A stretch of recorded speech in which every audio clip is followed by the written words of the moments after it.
Bonjour à tous les amis et bienvenue sur ma chaîne YouTube. On se retrouve pour le quintet de mardi sur l'hippodrome de Vichy. On retrouve les trotteurs, ça fait plaisir, j'espère que tout le monde va bien. On revient sur ce qui s'est passé vendredi à Vincennes, tierce écarté dans la sélection. Dommage que le cheval de Philippe Daugeard ne finisse pas plus près, on aurait fait tierce écarté quintet. Vous avez le résultat des membres, on fait un 3 sur 4 au jeu simple fixe et le résultat du course par course tout en bas.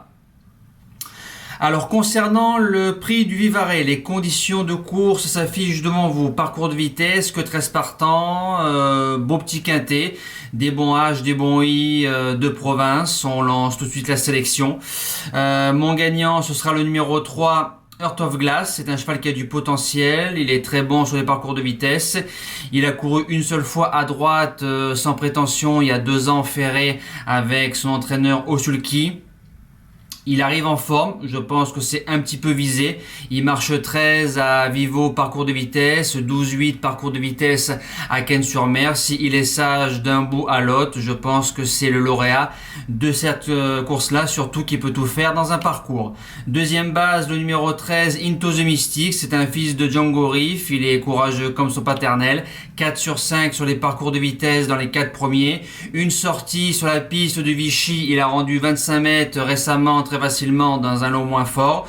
C'est un cheval auparavant qui avait fait deuxième d'un certain Idéfix Dolmen. C'est le vainqueur de la course hier du CDJ instrumentaliste où nous avons beaucoup de regrets. Sur cette ligne-là, malgré sa position en deuxième ligne, il est incontournable. Premier outsider, le 6 Ice-T. Alors ça a été une révélation à ce niveau-là, saison 2021. Il avait fait un 6 sur 6 l'année dernière, parcours de vitesse, dont une place de 4e sur ce tracé-là. Cet hiver et en début de saison, il a affronté vraiment des très bons lots. Je pense qu'au papier, c'est le trotteur qui a affronté les meilleurs chevaux. Des fers et des 4, ça sent la course visée, a largement sa place à l'arrivée. Deuxième outsider, le numéro 7, Ivram, ça sent aussi la course visée. On met le pilote. Richard Joly, c'est un entraîneur qui est en forme avec ces chevaux-là, pur droitier, 4 sur 6 sur les parcours de vitesse, feu. En 5e position, le numéro 4, Ibisquick. Alors lui, il reste sur 4 places dans le couplet gagnant sur des parcours de vitesse. Il est en forme, vient de s'imposer ici très facilement avec une bonne drive de Christophe Martens. Le lot est meilleur, on met Mata Brivard.